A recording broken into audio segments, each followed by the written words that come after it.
नमस्कार, मी विलास आव्हाड. आपण पाहता AV9 एक्सप्रेस. आज खऱ्या अर्थानं देश गुलामीच्या जोखंडातून बाहेर आला. खऱ्या अर्थाने आज देशाला स्वातंत्र्य मिळालं. स्वातंत्र्य जरी 1947 साली आपल्याला मिळालं असेल तरी पण 22 जानेवारी 2024 ही ऐतिहासिक तारीख आणि आपल्याला खऱ्या अर्थाने या 22 जानेवारी रोजी स्वातंत्र्य मिळाले असं सुद्धा आपल्याला ठामपणे म्हणता येईल.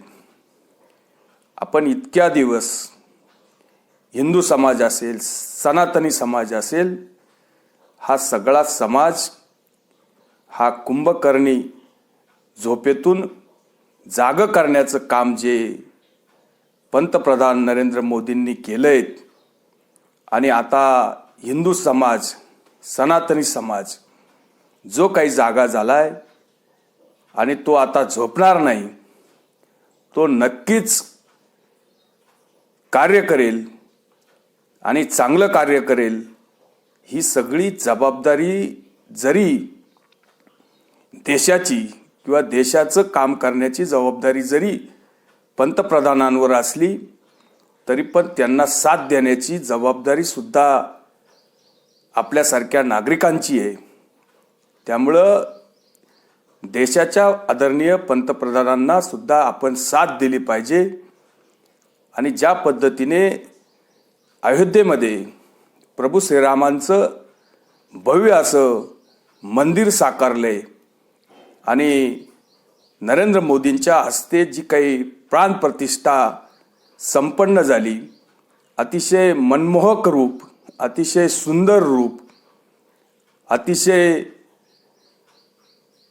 मनाला भावलेलं रूप, हे रूप पाहून अक्षरशः डोळे पाणावले. अखंड हिंदुस्तान जेव्हा प्रभू रामचंद्रांचं 12-12:30च्या दरम्यान जे काही दर्शन लोकांना झालं तर लोकांचे डोळे डबडबले, पाणवले आणि डोळ्यासमोर अतिशय मनमोहक मूर्ती डोळ्यासमोरून जात नव्हती.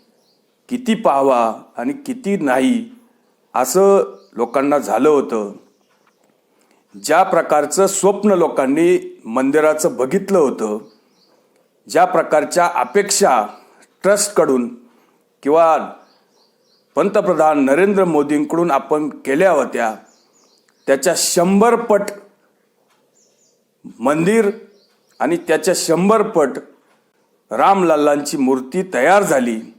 त्यामुळं सबंध भारतीयांना आणि संपूर्ण हिंदू धर्मातील लोकांना, सनातनी लोकांना अतिशय आनंद झालेला आहे. खरं तर नरेंद्र मोदींनी स्वतःला सिद्ध करावं किंवा स्वतःला सिद्ध करण्यासाठी जी काही तपश्चर्या केली, ही तपश्चर्या त्यांची आजची नाही आहे.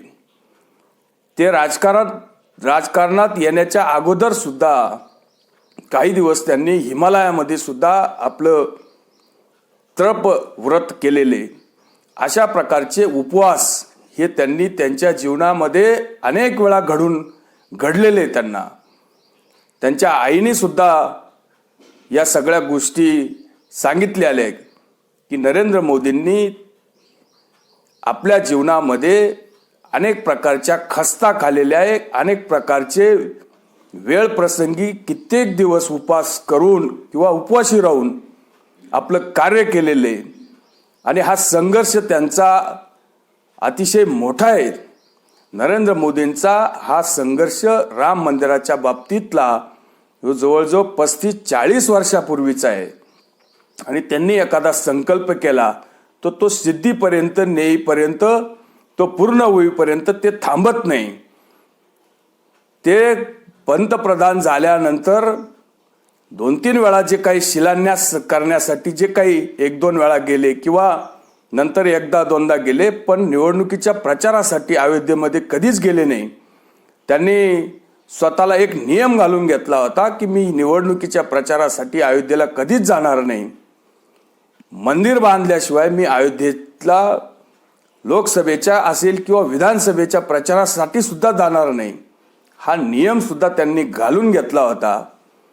आणि जे काही गोविंदगिरी महाराजांनी ज्या काही गोष्टी नरेंद्र मोदींच्या बाबतीत सांगितल्या की पंतप्रधानांनी विचारलं होतं की मी जगातल्या सर्वोत्तम देवाची प्राणप्रतिष्ठा करणार आहे, राम लल्लांची प्राणप्रतिष्ठा करणार आहे, तर मला स्वतःला सिद्ध करण्यासाठी मी काय करावं.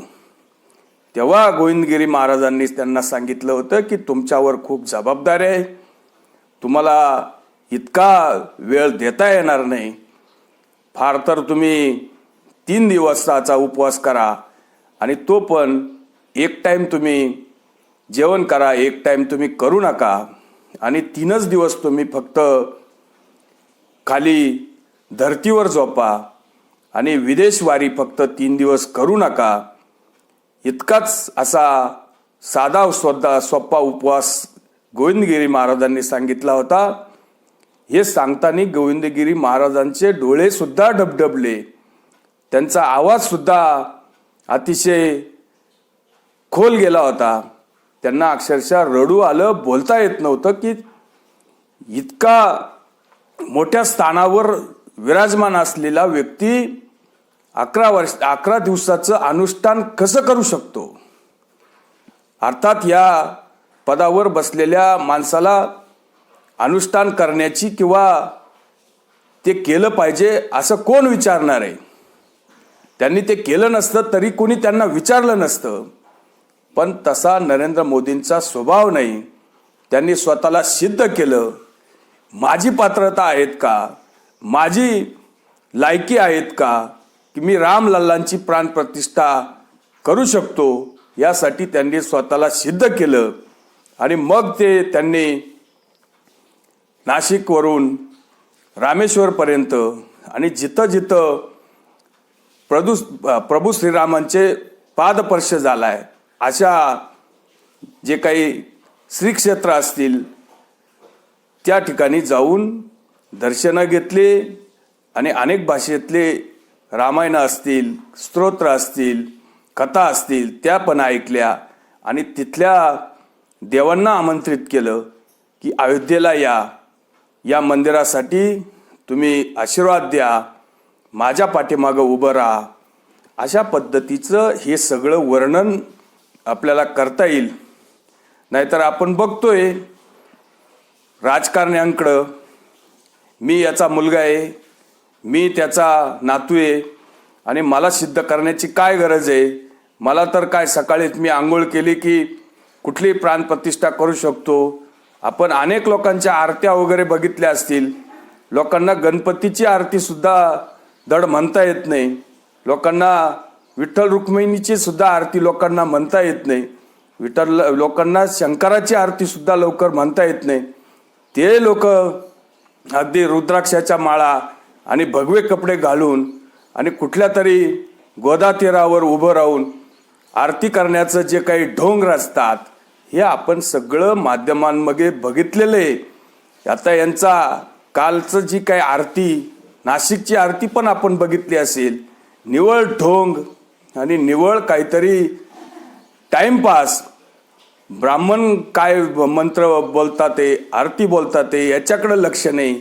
यांचे एकमेकांना खुणा करण्यामध्ये आणि टाइमपास करण्यामध्ये जो वेळ गेला ही गोष्ट पण आपण बघितली. आणि त्या सकाळीच आपण ज्या काही प्राणप्रतिष्ठेची विधिवत पूजा आणि नंतर जी महाआरती, यामध्ये जमीन आसमानाचा फरक आहे. याची सुद्धा आपण तुलना करू शकतो. त्यामुळं नरेंद्र मोदी होणं इतकंही सोपं नाही. तुम्ही आपले उठले आणि काहीतरी बरळले असं होत नाही. आणि या देशासाठी, या मंदिरासाठी किंवा या गोष्टीसाठी अतिशय मोठा त्याग आहे, तपश्चर्या आहे. साधू संतांचं इथं बलिदान आहे. अनेक कारसेवकांचं इथं बलिदान झालेलं आहे. अनेक पूर्वीच्या जे काही 1900च्या शतकाच्या अगोदर इथं ब्रिटिश कालीन जे काही सरकार होतं यामध्ये सुद्धा लोक रामनवमीच्या वेळेस या राम मंदिर परिसरामध्ये पूजा अर्चा करायसाठी लोक यायचे. त्याचे दाखले सुद्धा आपल्याकडे आहेत.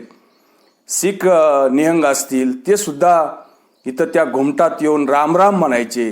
हे सगळे पुरावे जेव्हा ब्रिटिशांचं सरकार गेलं आणि भारताला स्वातंत्र्य मिळालं तेव्हापासून ही कोर्टात केस आहे. आणि मुस्लिम पक्षकारांना कुठलाही असा ठोस पुरावा या मंदिराच्या बाबतीत देता आला नाही. आणि हिंदू पक्षांनी बाकी अनेक प्रकारचे ठोस पुरावे दिले. त्यातही अनेक अडचणी आल्या. जे काही काँग्रेसचं सरकार जे सुरुवातीपासून होतं, पंडित नेहरू पंतप्रधान होते, त्यांनी राम मंदिराच्या बाबतीत कुठलेही पावलं उचलले नाही. इतिहास चुकीचा लिहिला गेला. पंडित नेहरूपासून अनेक मग राजीव गांधींपर्यंत यांच्या काँग्रेस काळामध्ये जवळजवळ 50 वर्षामध्ये 4-5 शिक्षण मंत्री मुसलमान समाजाचे होते. आणि ते भारताचा इतिहास आणि हिंदूंचा इतिहास, हिंदू धर्मांचा इतिहास हा काय चांगला लिहिणार आहे यातून आपल्याला स्पष्ट होतं. हिंदूंचा आणि सनातन्यांचा इतिहास पुसण्याचं पाप सुद्धा काँग्रेसने केलेले, विशेषतः पंडित नेहरूंनी केलेले, हे सुद्धा आज आपल्याला स्पष्ट होते. आणि हेच महत्त्वाची गोष्ट नरेंद्र मोदींनी हिंदू धर्मातील लोकांना, सनातनी लोकांना दाखवून दिली की यासाठी अतिशय तप, त्याग आणि सिद्ध होण्यासाठी वेळ लागला. पण अखेर रामलल्ला आ गए हे त्यांनी म्हटले. आता रामलल्ला टेंटमध्ये राहणार नाही. भव्य अशा दिव्य अशा मंदिरात रामलल्ला विराजमान झालेले. भारतातील सर्वच जाती धर्मातील लोकांना अतिशय आनंद झाला आहे. अयोध्येत नव्हे तर सर्व देशात आणि विदेशात सुद्धा अनेक देशांमध्ये दिवाळी साजरी झाली. लोकांनी घरघरांमध्ये रामज्योती सुद्धा सायंकाळच्या वेळेस प्रज्वलित केल्या. पंतप्रधानांनी एक जी काही सूर्योदय योजना जाहीर केली त्याने सुद्धा लोकांच्या जीवनामध्ये नक्कीच प्रकाश पडणार आहे. काही लोकांचं तर असं म्हणणं आहे की काय गरज होती राम मंदिराची, आता इतके देशामध्ये लाखो मंदिर आहे आणि मग एक मंदिर नसलं तर काय फरक पडणार आहे. आपल्याला असं वाटत होतं की काय गरज आहे, काय एका मंदिराने होणार आहे, पण तसं नाही आहे. हा इतिहास अतिशय महत्त्वाचा आहे आणि हिंदू धर्माचं आराध्य दैवत आणि त्यांचा जो जन्म झाला, त्यांची जी काही जन्मस्थळी या ठिकाणी मंदिर होणं अतिशय महत्त्वाचं होतं.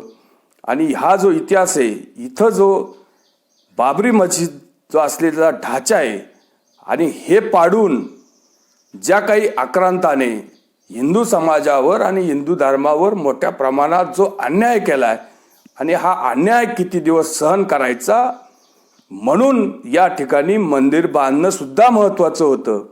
गुलामीच्या कालखंडातून आपण बाहेर आलोच पाहिजे हे हिंदू धर्माला दाखवून देण्यासाठी सुद्धा हे मंदिर बांधणं अतिशय महत्त्वाचं होतं. आणि याचं श्रेय पूर्णपणे आदरणीय नरेंद्र मोदींनाच जाते, हे सुद्धा देशाने लक्षात घेतलं पाहिजे. आणि यामुळे देशामध्ये आणि अयोध्येमध्ये विशेषतः पर्यटन वाढणार आहे. इथं येणाऱ्या लोकांची संख्या मोठ्या प्रमाणात वाढणार आहे. इथल्या शहरांचा किंवा आजूबाजूच्या शहरांचा सुद्धा मोठ्या प्रमाणात विकास होईल.